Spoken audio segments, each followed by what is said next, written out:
Hi friends, this is Praveen. ఈరోజు చెప్పుకోబోయేటువంటి topic నైతిక వికాస సిద్ధాంతము. దీనిలో నుంచి కూడా మనకు గత పరీక్షలో కంపల్సరీ ఒక మార్క్ రావడం జరిగింది. చాలా సింపుల్ టాపిక్, మార్క్స్ ఓరియంటెడ్.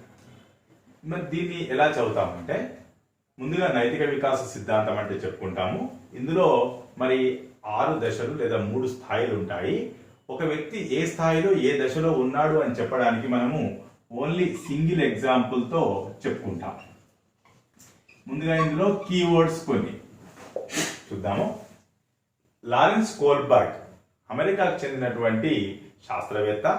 ఈయన హార్వర్డ్, యేల్ యూనివర్సిటీలో పనిచేయడం జరిగింది. ఇతను ప్రతిపాదించినటువంటి సిద్ధాంతము నైతిక వికాస సిద్ధాంతం. దీన్నే సంజ్ఞానాత్మక నైతిక వికాస సిద్ధాంతం అని కూడా అంటాం. సో ఈ సిద్ధాంతము అంటే నైతిక వికాసం అనేది సంజ్ఞానాత్మక వికాసం మీద ఆధారపడుతుంది. అందువల్ల దీన్ని సంజ్ఞానాత్మక నైతిక వికాస సిద్ధాంతం అని కూడా అంటాం. కోల్బర్గ్ ప్రకారము మరి ఒక వ్యక్తి లోపల ముందు నైతికత అంటే ఏమిటి, మంచి ఏమిటి, చెడు ఏమిటో తెలియడమే నైతికత అంటాం. మన లోపల ఈ మంచి లేదా చెడు నిర్ణయించేది ఎవరు అని అంటే మోరల్ రీజనింగ్, అంటే నైతిక వివేచనము. ఆలోచన, వివేచన, ప్రత్యక్షము అనే మానసిక ప్రక్రియలు వేటిని తెలియజేస్తాయి? సంజ్ఞానాత్మకతను తెలియజేస్తాయి. సంజ్ఞాన ప్రక్రియలను లేదా సంజ్ఞాన పరిపక్వతను తెలియజేస్తాయి. అంటే లారెన్స్ కోల్బర్గ్ ప్రకారము మనలో నైతిక వికాసం ఏర్పడాలంటే ఏ పరిపక్వత ఉండాలి? సంజ్ఞానాత్మక పరిపక్వత ఉండాలి. దానికి కుటుంబ సభ్యులు, సమాజంలోని అందరితో ప్రతిచర్యలు జరుపుతూ నైతికత అంటే ఏంటో తెలుసుకునేటువంటి ఈ మోరల్ రీజనింగ్ అనేది డెవలప్ అవుతుంది అని చెప్తున్నాం. సో ఇక్కడ పరిసరాలతో ప్రతిచర్యలు జరిపితే మన లోపల ఈ నైతిక వికాసం అనేది ఏర్పడుతుంది అని చెబుతున్నాం. మొత్తానికి ఇప్పుడు లారెన్స్ కోల్బర్గ్ ప్రకారము నైతిక వికాసం ఏర్పడాలంటే నైతిక వివేచన అవసరము, పరిసరాలతో ప్రతిచర్యలు అవసరం. నెక్స్ట్, ఈ మోరల్ రీజనింగ్ ని ఎప్పుడు వాడతామంటే ఒక డైలమా ఎదురైనప్పుడు. డైలమా అనేది మనము ఇలా వెళ్తున్నప్పుడు కొంత దూరం తర్వాత ఎటెళ్ళాలి అనేటువంటి ఒక సంఘర్షణకు దారితీసే, సందిగ్ధానికి దారితీసేటువంటి పరిస్థితినే డైలమా అంటాము. ఈ డైలమా ఎదురైనప్పుడు ఎటు వెళ్ళాలి అని డెసిషన్ తీసుకోవాల్సి ఉంటుంది. ఈ డెసిషన్ తీసుకోవడానికి ఈ మోరల్ రీజనింగ్ అనేది అవసరం అవుతుంది. సో నైతిక వికాసాన్ని డెవలప్ చేయాలంటే మోరల్ రీజనింగ్ ను డెవలప్ చేయాలి. సో మరి ఈ మోరల్ రీజనింగ్ ద్వారా ఎటు వెళ్తామో తెలుసుకుంటాం. అయితే కోల్బర్గ్ చెప్పినటువంటి ఈ వికాస సిద్ధాంతము లేదా వికాస సిద్ధాంత దశలకు మూలం ఏమిటి అంటే ఒక డైలమా. ఆ డైలమా ఏంటంటే హింజ్ డైలమా అంటాం. దీని ప్రకారం ఏంటంటే హింజ్ తన భార్య మరి ఆసుపత్రిలో ప్రాణాపాయ స్థితిలో ఉన్నప్పుడు మందు కొనుక్కరావడానికి మెడికల్ షాప్కి వెళ్తే అతను $200 ఉన్నటువంటి ఆ మెడిసిన్ ను $2000 అని చెబుతాడు. ఇతను తన తెలిసిన వాళ్ళ దగ్గర అందరి దగ్గర పోగు చేసి ఒక $1000 వేస్తాడు. అతనికి ఇవ్వాలని చూస్తాడు. అప్పుడు మెడికల్ షాప్ అతను ఒప్పుకోడు. అయ్యేసరికి ఇక తను ఏం చేయాలో తోచక ప్రాణాలు కాపాడాలనే ఉద్దేశంతోని ఆ మెడికల్ షాప్ ఓనర్ లేనప్పుడు మెడికల్ షాప్ లో నుంచి ఆ మందును దొంగిలించి తన భార్య ప్రాణాలు కాపాడుతాడు. ఇది హింజ్ డైలమాగా ఫేమస్ అయింది.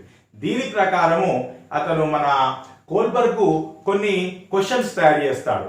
తయారు చేసిన క్వశ్చన్ అని 10 నుండి 16 సంవత్సరాల అబ్బాయిలకు, బాయ్స్ ను సెలెక్ట్ చేసుకొని ఆ క్వశ్చన్లు వేస్తూ ఆ ప్లేస్ లో నువ్వుంటే ఏం చేస్తావు, ఎందుకు చేస్తావు అనేటువంటి ఆ క్వశ్చన్లు వేసి వాళ్ళ యొక్క రీజనింగ్ తెలుసుకొని దాని ద్వారా ఈ నైతిక వికాస దశలని స్థాయిలని ప్రవేశపెట్టడం జరిగింది. కోల్బర్గ్ ప్రకారము వ్యక్తుల యొక్క నైతిక వికాసంలో మరి 3 స్థాయిలు, 3 లెవెల్స్, తర్వాత 6 స్టేజెస్ ఉంటాయని చెప్పడం జరిగింది. సో ఇది చాలా ఇంపార్టెంట్ పాయింట్. కోల్బర్గ్ ప్రతిపాదించిన నైతిక వికాసంలో ఎన్ని స్థాయిలు ఉంటాయి, ఎన్ని దశలు ఉంటాయి? 3 స్థాయిలు ఉంటాయి, 6 దశలు ఉంటాయి. ఏంటా 3 స్థాయిలు అంటే పూర్వ సాంప్రదాయ స్థాయి, ప్రీ కన్వెన్షనల్ లెవెల్, ఇది 4 నుంచి 10 సంవత్సరాల వరకు. రెండవది సాంప్రదాయ స్థాయి, కన్వెన్షనల్ స్టేజ్, ఇది 11 to 13 ఇయర్స్. మూడవది ఉత్తర సాంప్రదాయ స్థాయి, 14 ఇయర్స్ నుంచి వయోజన దశ వరకు ఉంటుంది. ఈ మనకు సంజ్ఞానాత్మక వికాస దశల్లో ఏ రకంగానైతే ఒక దశ లక్షణాలు పూర్తయిన తర్వాతనే మరొక దశకు వెళ్తామో, ఇక్కడ కూడా ఒక దశ లక్షణాలు పూర్తయిన తర్వాతనే మరొక దశకి వెళ్తాము. అందుకనే పియాజే చెప్పినటువంటి సంజ్ఞానాత్మక లేదా ప్రజ్ఞా వికాసంలో ఉన్న దశలు, ఇక్కడ మన నైతిక వికాసంలో ఉన్న దశలు కూడా విశ్వజనీనమైనవి, విశ్వవ్యాప్తంగా అవి అంగీకరించబడ్డవి. ఒక దశ దాటిన తర్వాతనే మరొక దశకు వెళ్తారు. అంటే ఏజ్ అనేది ఇక్కడ ఫిక్స్డ్ కాదు. ఒక వ్యక్తి 10 సంవత్సరాల్లోపు పూర్వ సాంప్రదాయ స్థాయిని చేరుకోవాల్సిన అవసరం లేదు. ఏజ్ ఎక్కువ పట్టొచ్చు, కానీ ఇక్కడ ఉన్నటువంటి ఈ అంశాలు ఇవి దాటిన తర్వాత ఇక్కడికి వెళ్తారు. ఇక్కడ స్కిప్ చేసి ఇంకో దానిలో వెళ్ళేటువంటి అవకాశం ఉండదు అని అర్థం. ఇప్పుడు మనము ఫాలో అయ్యేటువంటి మెథడ్ ఏంటంటే, పూర్వ సాంప్రదాయ స్థాయిలో 2 దశలు ఉన్నాయి. ఇట్లా ప్రతి దాంట్లో 2 దశలు ఉన్నాయి. ఇప్పుడు ఒక వ్యక్తి ఏ దశలో ఉంటాడు అని చెప్పడం కోసము మరి మనము దేన్ని తీసుకుంటాడంటే మోరల్ రీజనింగ్ లేదా రీజన్. ఆ మంచి పని చేయడం వెనుక ఉన్నటువంటి కారణం ఏమిటి, ఆ కారణాన్ని బట్టి ఈ దశను నిర్ణయించడం జరుగుతుంది. ముందుగా చూద్దాము. విధేయత లేదా శిక్ష ఓరియంటేషన్ అంటే ఇతను తనకు ఎదురయ్యేటువంటి శిక్షను తప్పించుకోవడానికి మంచి పనులు చేస్తాడు. హోంవర్క్ చేసేటువంటి విద్యార్థి ఉపాధ్యాయుని యొక్క శిక్షను తప్పించుకోవడానికి చేస్తున్నా అన్నాడు. ఉపాధ్యాయుని శిక్షను తప్పించుకోవడానికి హోంవర్క్ చేసేటువంటి విద్యార్థి. సో మనం ఇక్కడ హోంవర్క్ ఎగ్జాంపుల్ తీసుకుంటున్నాం. హోంవర్క్ ఎందుకు చేస్తున్నాడంటే శిక్షను తప్పించుకోవడానికి. అటువంటి విద్యార్థి విధేయత శిక్ష ఓరియంటేషన్ దశలో పూర్వ సాంప్రదాయ స్థాయిలో ఉంటాడు. తర్వాత మరి ఇక్కడనేమో బహుమానాలకు ఇష్టపడి మంచి పనులు చేస్తుంటారు. అంటే టీచర్ చాక్లెట్ ఇస్తుందని చెప్పేసి హోంవర్క్ చేసేటువంటి విద్యార్థి. సో బహుమానాలకు ఇష్టపడి ఇక్కడ హోంవర్క్ చేస్తున్నాడు. అంటే ఇక్కడ హోంవర్క్ చేశాడు, ఇక్కడ హోంవర్క్ చేశాడు, బట్ రీజన్ మాత్రం శిక్షను తప్పించుకోవడానికి ఇక్కడ బహుమానానికి ఇష్టపడి. తర్వాత ఇక్కడ ఇంకొక టైప్ ఆఫ్ ఎగ్జాంపుల్ కూడా ఉంటుంది. ఎలా అంటే మ్యూచువల్, పరస్పరం ఇచ్చిపుచ్చుకోవడం కూడా ఇక్కడ ఉంటుంది. 2వ దశలో ఉంటుంది. నాకు చాక్లెట్ ఇస్తే నీకు పెన్ ఇస్తాను, నాకు పెన్సిల్ ఇస్తే నీకు పెన్ ఇస్తాను, నాకు ఆట ఆడుకునే బొమ్మ ఇస్తే నేను నీకు స్వీట్ ఇస్తాను, ఇలా. తర్వాత షాప్లోకి వెళ్తారు పిల్లలు. షాప్లోకి వెళ్ళి ఒక వస్తువు ఏదైనా మనం ఇంట్లో పని చెప్పినప్పుడు షాప్లోకి వెళ్ళి అందులో 100 రూపీస్ ఇస్తే అందులో ఒక 5 రూపీస్ ఏదైనా కొనుక్కుంటుంటారు. ఇలా షాపులోకి వెళ్ళిన విద్యార్థి పిల్లవాడు మిగిలిన చిల్లరతో ఏదో ఒకటి కొనుక్కున్నాడు. అప్పుడు అతను ఏ దశలో ఉంటాడంటే 2వ దశలో ఉంటాడని చెప్పాలి. ఇచ్చిపుచ్చుకునేటువంటి దూరంలో వ్యవహరిస్తాడు. నెక్స్ట్ సాంప్రదాయ స్థాయిలో మంచి ప్రవర్తన, మంచి బాలునీతి, ఇది 3వ దశ. అంటే good boy, nice girl orientation అంటాం. అంటే ఇక్కడ ఇతరులతోని మెప్పు పొందడానికి, ఇంతకుముందుకేమో తనకు శిక్ష తప్పుకోవాలి, తనకు బహుమానం రావాలి, అంటే ఇది తనను కేంద్రంగా చేసుకొని ఆలోచించేటువంటి స్థాయి. ఇప్పుడు ఎవరు మనల్ని అంటారు గుడ్ అని? ఇతరులు. అంటే ఇతని యొక్క ఫోకస్ ఇప్పుడు ఎక్కడికి పోతుంది అంటే ఇతరుల పైకి పోతుంది. సో ఇతరుల చేత మంచి అనిపించుకోవడానికి మరి మంచి పనులు చేస్తూ ఉంటారు. సో ఇక్కడ మంచి అనిపించుకోవడం అంటే మెప్పు పొందడము, పొగడ్త, ప్రశంస. సో టీచర్ యొక్క మెప్పు పొందడం కోసం, టీచర్తో మెప్పు పొందడం కోసము హోంవర్క్ చేసేటువంటి విద్యార్థి.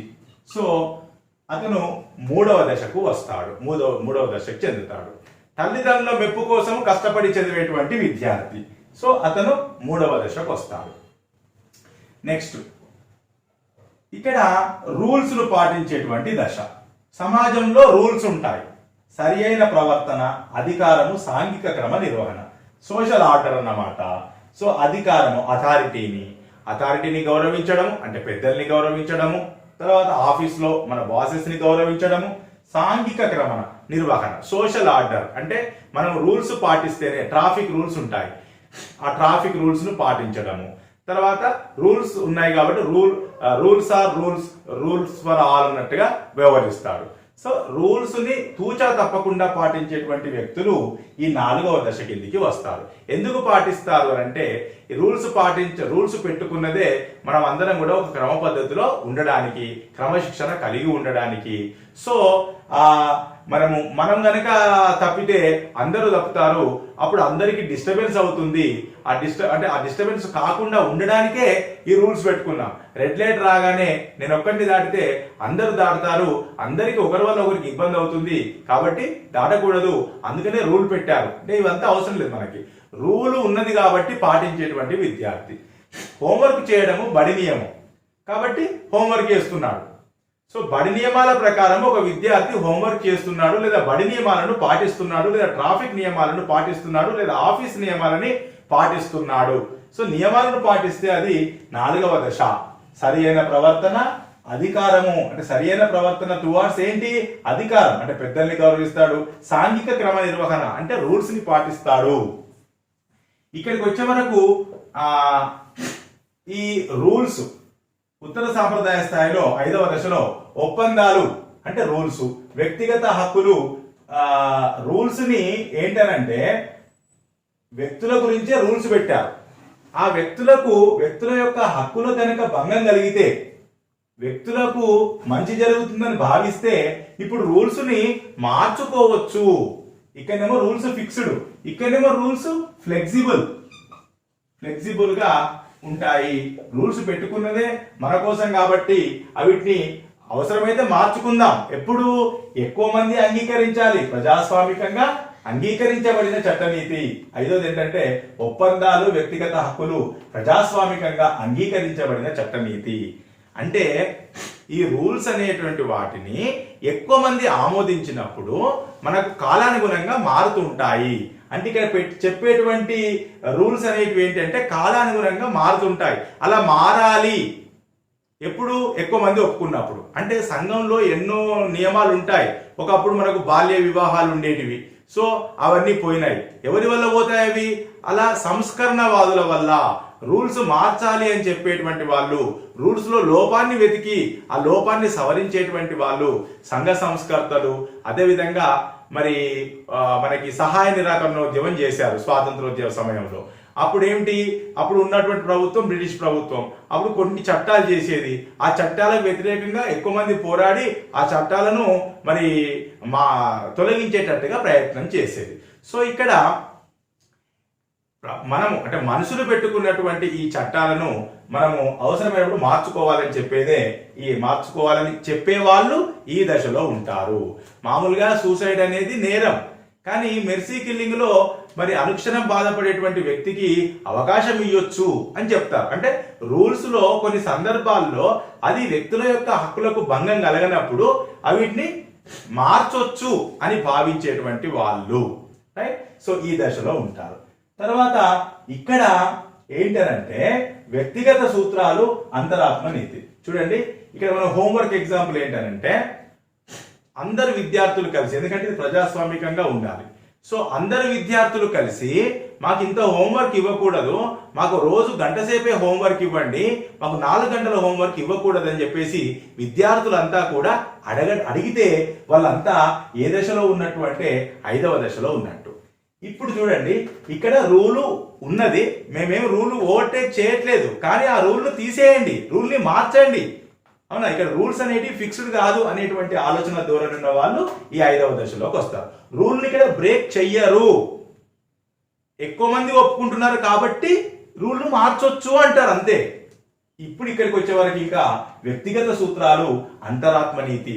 ఇక్కడ రూల్స్ కావు, ఇంకా మొత్తం విశ్వజనీన నియమాలైనటువంటి శాంతి, న్యాయము, సమానత్వము, సోదర భావము, ఇలాంటి ప్రపంచంలో ఉన్న ప్రతి ఒక్క వ్యక్తికి అవసరమైనటువంటి విశ్వమానవ సూత్రాలను ఆకలింపు చేసుకొని వీటికి అనుగుణంగా మరి ప్రవర్తన అనేది ఉంటుంది.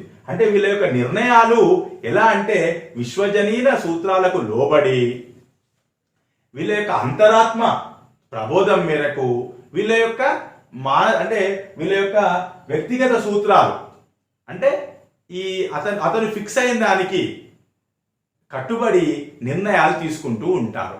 అంటే మరి నిర్ణయం తీసుకున్నప్పుడు అంతరాత్మ ప్రబోధానికి లోబడి అంటే స్వీయ సంతృప్తి కోసము వీళ్ళు స్వీయ సంతృప్తి కోసం చేస్తారు. మళ్ళీ ఇక్కడ విశ్వజనీన నియమాలను పాటిస్తారు. మరి దేన్ని పాటించరు చూడండి, ఇక రూల్స్ చాలా రిజిడ్, ఇక్కడికి వచ్చే వరకు కొంచెం ఫ్లెక్సిబుల్ అయినాయి. ఇక్కడికి వచ్చే వరకు రూల్స్ అసలు ఈ టెంపరరీ రూల్స్ ని అస్సలు పట్టించుకోడు. 4వ దశలో ఉన్నవి టెంపరరీ రూల్సే, 5వ దశలో ఉన్నవి టెంపరరీ రూల్సే ఆల్మోస్ట్. కాబట్టి దీనికంటే ఇది బెటర్. అంటే ఇక్కడనేమో చూడండి, ఇక్కడనేమో తనను దృష్టి అందించుకుంటాడు, ఇక్కడనేమో ఇతరులను దృష్టి అందించుకుంటాడు, ఇక్కడనేమో సంక్షేమము అంటే అమూర్త చింతన వచ్చేసింది. ఇక్కడ అమూర్తంగా ఆలోచిస్తున్నాడు. అమూర్తంగా ఆలోచించి తన గురించి కాదు, ఇది సమాజంలో చాలా మందికి బెనిఫిట్ అవుతుంది కాబట్టి మారుద్దాము, కానీ నేను ఇప్పుడే బ్రేక్ చేయట్లే. ఇక్కడికి వచ్చే వరకు సమాజంలో ఎక్కువ మంది దీన్ని తప్పు పట్టినా సరే నా అంతరాత్మ ప్రబోధం మేరకు ఈ విశ్వవ్యాప్త నియమాల ప్రకారము నేను నడుచుకుంటాను. ఇక్కడ సంఘంలో ఉన్నటువంటి ఈ స్ట్రిక్ట్ రూల్స్ ప్రకారం నాకు శిక్ష పడితే పడవచ్చు అని అంటాడు. ఎలా అంటే అతను ఒక వ్యక్తిని ప్రాణాపాయ స్థితిలో హాస్పిటల్ తీసుకెళ్తున్నాడు, మధ్యలో రెడ్ లైట్ పడింది, ఆ రెడ్ లైట్ ను ఓవర్టేక్ చేసేసి వెళ్ళిపోయాడు. అంటే ఇక్కడ ఏమిటి, ఇక్కడ ఉన్న 4వ దశలో ఉన్న రూల్ ని బ్రేక్ చేశాడు. రూల్ ను బ్రేక్ చేశాడు, ఎందుకు కారణం ఉంది అక్కడ. ఏంటి ఆ కారణము అంటే తోటి వ్యక్తి యొక్క ప్రాణాలు కాపాడడం కోసము ఆయన రూల్ ని బ్రేక్ చేస్తాడు. ఓకేనా, ఎందుకు మరి బ్రేక్ చేశాడు, తన ఆత్మ సంతృప్తి కోసం. నేను ఇప్పుడు నాకు రెడ్ లైట్ పడితే బ్రేక్ చేస్తే నాకు కొంత ఫైన్ పడుతుండొచ్చు, నేను అది పే చేస్తాను, దాన్ని బ్రేక్ చేయడం నా ఉద్దేశం కాదు. కానీ సాటి వ్యక్తి యొక్క ప్రాణాలు కాపాడకపోతే నా అంతరాత్మ నన్ను క్షమించదు. నేను ఈ బయటపడేటువంటి ఈ ఫైన్ కు భయపడితే రేపు నా పొద్దున నా అంతరాత్మ నన్ను క్షమించదు, నేను అంతరాత్మ చెప్పినట్టు నడుచుకుంటానని చెప్పేసి అతను ఈ భౌతికంగా మనం క్రియేట్ చేసుకున్నటువంటి ఈ రూల్స్ అన్ని కూడా అతను బ్రేక్ చేయడానికి రెడీగా ఉంటాడు. ఎందుకు అని అంటే తన ఆత్మ నిరసనను తప్పించుకోవడానికి. అదేవిధంగా ఒక వ్యక్తి ట్యాక్స్ కట్టట్లేదు, మనకు గవర్నమెంట్ నుంచి నోటీస్ కూడా వచ్చింది. ఎందుకు కట్టట్లేదు అంటే నాకు సరిగా సౌకర్యాలు కల్పించట్లేదు, లేకపోతే నేను ఇచ్చిన డబ్బంతా కూడా మొత్తం అవినీతికి ఉపయోగిస్తున్నారు అని అతను ఎంత రూల్ ప్రకారం అతను నీకు శిక్ష పడుతుంది, నీకు జైలు శిక్ష పడుతుంది అన్నా కూడా భయపడట్లేదు. ఎందుకు అనంటే నా డబ్బును అవినీతి పనులకు నేను పంచదలుచుకోలేదు అని చెప్పేసి తన అంతరాత్మ ప్రబోధం మేరకు అతను ఈ బాహ్య శిక్షలకు భయపడకుండా మరి పన్నులు కట్టకుండా ఉంటున్నాడు. అదేవిధంగా చూడండి, మొదటి ఇక్కడ స్వీయ సంతృప్తి కోసం చేస్తారు. ఆ స్వీయ సంతృప్తి కోసం చేసేటప్పుడు బాహ్యంగా ఏమైనా అది అందరి దృష్టిలో తప్పైనా పర్వాలేదు, ఇతను విశ్వవ్యాప్త నియమాలను దృష్టి అందించుకొని మరి పనులు చేస్తూ ఉంటాడు. హింజు కూడా తన భార్య ప్రాణాలు కాపాడడం కోసము మందులు దొంగిలించాడు. మందులు దొంగిలిస్తే ఖచ్చితంగా తనకు శిక్ష ఉంటుంది, కానీ ఇతను ఆ శిక్షకు భయపడలేదు. ఇతను భయపడకుండా తన అంతరాత్మ ప్రబోధం మేరకు సాటి మనిషి ప్రాణాలు కాపాడకపోతే తన అంతరాత్మ తనను ఇంకెక్కువ శిక్షిస్తుందని అంతరాత్మ యొక్క నిరసనను తప్పించుకోవడానికి మరి అతను ఆ పని చేశాడు. రైట్, ఫస్ట్ దశలోనేమో శిక్షకు భయపడి ఒక పని చేస్తాడు, ఇక్కడ శిక్షకు భయపడడు, బాహ్య శిక్షలకు భయపడడు. ఇతను విశ్వజనీన సూత్రాలను ఆకలింపు చేసుకొని సాటి మనిషి ప్రాణాలు కాపాడడానికి లేదా తను నమ్మిన సిద్ధాంతాన్ని మరి ప్రకారం నడవడానికి అతను ఎక్కువ ప్రాధాన్యతను ఇస్తాడు. సో స్వీయ సంతృప్తితో హోంవర్క్ చేసేటువంటి విద్యార్థి ఇతను 6వ దశ కిందికి వస్తాడు. సో ఇవి మనకు ఉన్నటువంటి 6 దశలు, 3 స్థాయిలు. రైట్, ఇప్పుడు మరి పాఠశాలల్లో లేకపోతే సమాజంలో లేకపోతే ఇంట్లో పిల్లల లోపల, ఎందుకంటే ఇది సమాజంతో పొందే ప్రతిచర్యల వల్ల కూడా ఇది ఎక్కువ ప్రభావితం అవుతుంది అంటున్నారు. కాబట్టి మరి ఒక విద్యార్థికి తల్లిదండ్రులు కానీ ఉపాధ్యాయులు కానీ పెద్దలందరూ కూడా ఆదర్శవంతంగా ఉండాలి, అంటే నైతిక విలువలు నేర్పేటట్టుగా ఉండాలి. అదేవిధంగా పాఠశాలలో మరి నీతి కథలు చెప్పడము, శాస్త్రవేత్తల గురించి చెప్పడము, దేశభక్తి నాయకుల గురించి చెప్పడము ఈ నైతిక విలువలను పెంపొందించడమే. అదేవిధంగా జాతీయ పండుగలను నిర్వహించడము కూడా దీని కిందకే వస్తుంది. ఎన్ఎస్ఎస్, ఎన్సిసి, ఆటలు పాటలు ఇవన్నిట్లో కూడా నైతిక విలువలు నేర్పబడతాయి.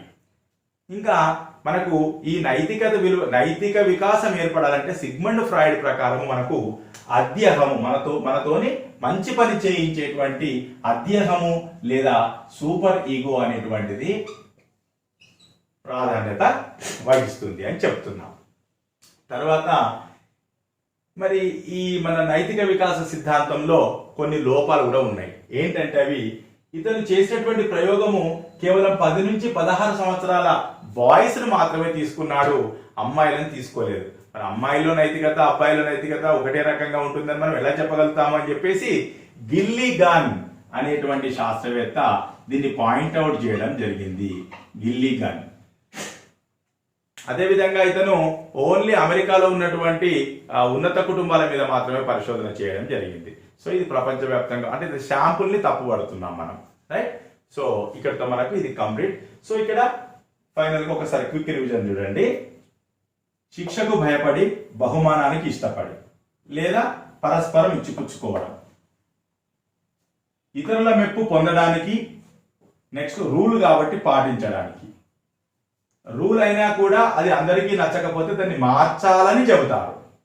ఇక్కడ తాను చేసేటువంటి పని రూల్కు ఎగెనిస్ట్ అయినా కూడా ఈ విశ్వవ్యాప్త నియమాలను మానవతా దృక్పథంతో లేకపోతే ఇలాంటి సమానత్వం లేకపోతే ప్రాణాలు కాపాడాలని చెప్పేసి అతను తన అంతరాత్మ ప్రబోధం ప్రకారమే మంచి పనులు చేస్తాడు. సో ఇది చాలా జాగ్రత్తగా మీరు ఈ తేడాను గుర్తుపెట్టుకోవాలి, రైట్? Thank you.